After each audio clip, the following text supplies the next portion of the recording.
Welcome to free agency. The tampering period started today on Monday, March 13th. The official league year will start on Wednesday, March 15th. And we've got a slew of Titans free agency rumors for you today. But before we go ahead and get into those, hit the sub button. Do yourself a favor. Hit the sub button so that you can stay up to date with every move that is made. There's going to be a lot going on this week. It's starting to get rolling. Make sure you hit the sub button so you know everything going on with the Titans. Let's get into the first free agent that I want to talk about today. Nate Davis. Is this somebody that you look into re-signing? Well, the Titans O-line is simply put in shambles right now. I don't know that you let this guy walk considering who you've already let walk. You've already cut Taylor Lewan. You just cut Ben Jones. Do you really want to see another guy walk away from the O-line? What are you going to do? Well, Sheil Capata from The Ringer said this. He's been up and down in 4 seasons with the Titans. Davis has started 54 games, but he's missed 8 due to injury in the past 2 seasons. Davis's ability to pass protect is still a question, as he allowed 8 sacks last year, tied for second most among all guards per PFF. Mark Glowinski got a 3-year deal for $18.3 million from the Giants last offseason. Davis could be in the market for a similar deal. Well, he brings up a good point that injuries are a concern and pass protection is a concern. But like I said before, do you really want to put yourself in the position to lose another offensive lineman? Because the guys you're going to be left with are guys that Titans fans, I know you guys are not too confident in. Dennis Daly, Aaron Brewer.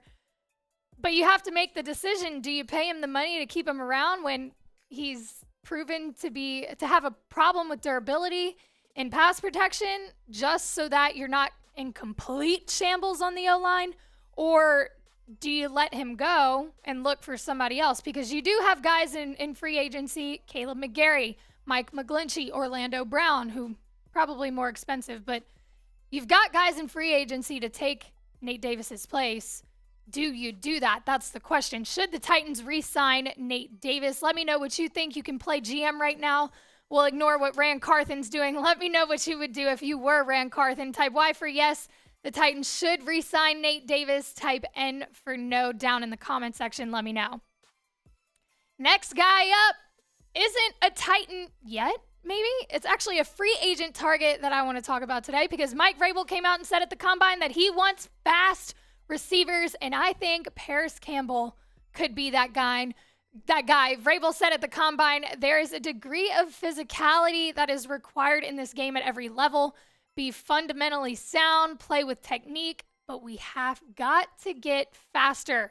We have to be a faster football team. Rarely are we the fastest out there, and he's not wrong. You've got a guy in Parris Campbell that could be a very good complementary piece to the offense. You look at his stats from this past season. He had a weird situation going on in Indy with the quarterback scenario up there. 63 receptions, 623 yards, average 9.9 yards per catch, and 3 touchdowns. He had a breakout season this past year, and he's actually clocked as the fastest ball carrier in the NFL during the entire 2022 season, running at 22.11 miles per hour. So if speed is what Mike Vrabel is looking for, Parris Campbell is absolutely somebody that should be looked into. You think of guys like Adam Thielen, Juju Smith-Schuster, and Jacoby Myers, but they're expensive. Those are very expensive guys. I think Parris Campbell could be a little bit less of a cap hit. Yeah. But some other guys, if you're not feeling Parris Campbell, these are the top 10 free agent wide receivers on the market right now. OBJ, that's another injury question. Has he really recovered? Can he get back to where he was? Juju, Jacoby, whom I just said, great, might be on the more expensive side.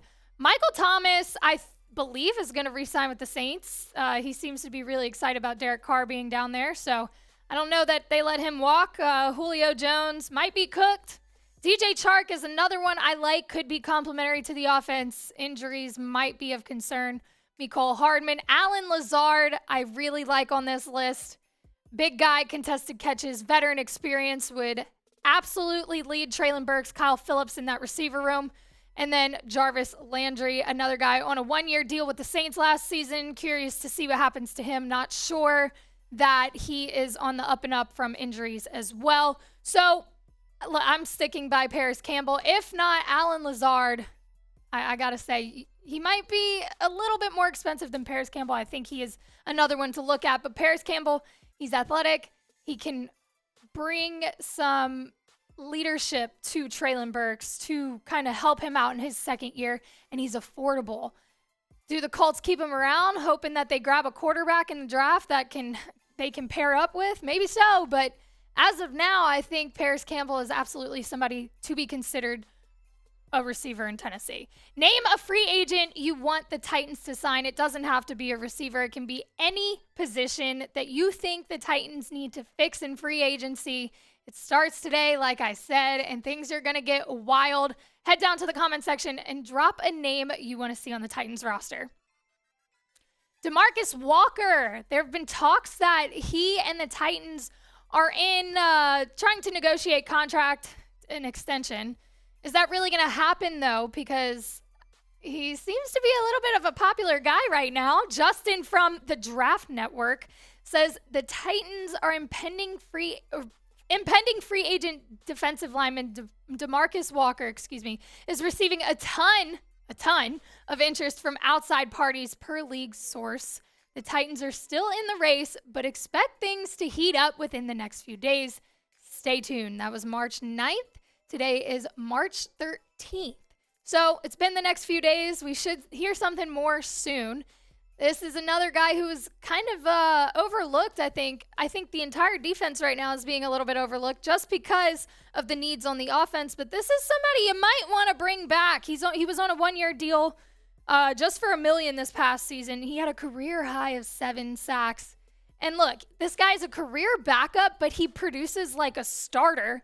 Even at 28 years old, I don't know that the Titans want to watch this guy go. Then again, how much is it going to cost to keep him around? Spotrac had about $3.2 million for a one-year deal. I believe that's what they were predicting.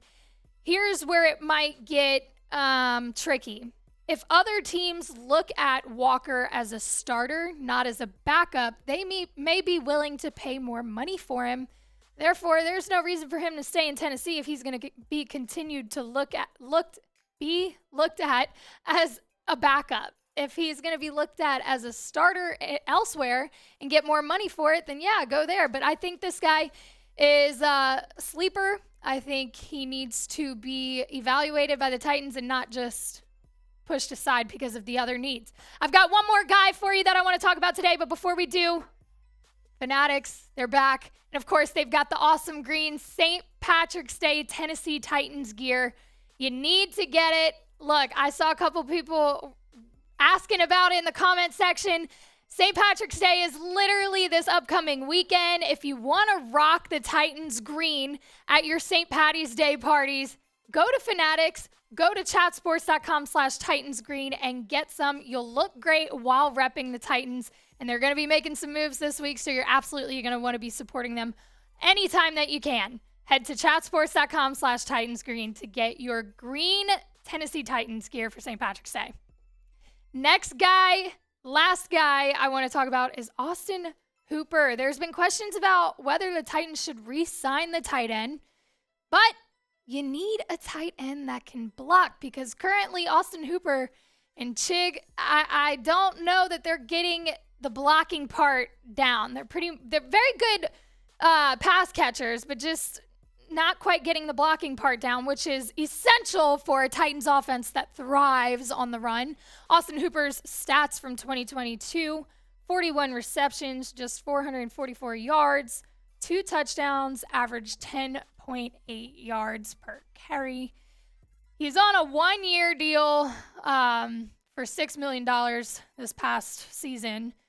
Like I said, really just a glorified pass catcher, to be completely honest. I think Okonkwo should get more opportunities this year, and maybe you sign a tight end in free agency to come in and be a better blocker. to kind of, I think that Okonkwo with a guy that they signed in free agency, who knows? We talked about Foster Moreau. We talked about, I just saw one about Dalton Schultz, which would be quite interesting. But bringing in a tight end, Mike Jasinski, but bringing in a tight end to pair with Chig, I think would be your best option for the Titans. Look, Austin Hooper, I know Titans fans are big fans of Austin Hooper. It might be time to say goodbye. He could get money elsewhere where he is a better fit, but I think the Titans should prioritize run blocking from the tight end. Should the Titans bring back Hooper? Let me know. Type R for return. Type L if you think they should let him walk. Be honest, I won't be mad. Let me know in the comment section. As always, thanks for watching, and make sure to subscribe because the moves are going to start being made pretty soon. See y'all later.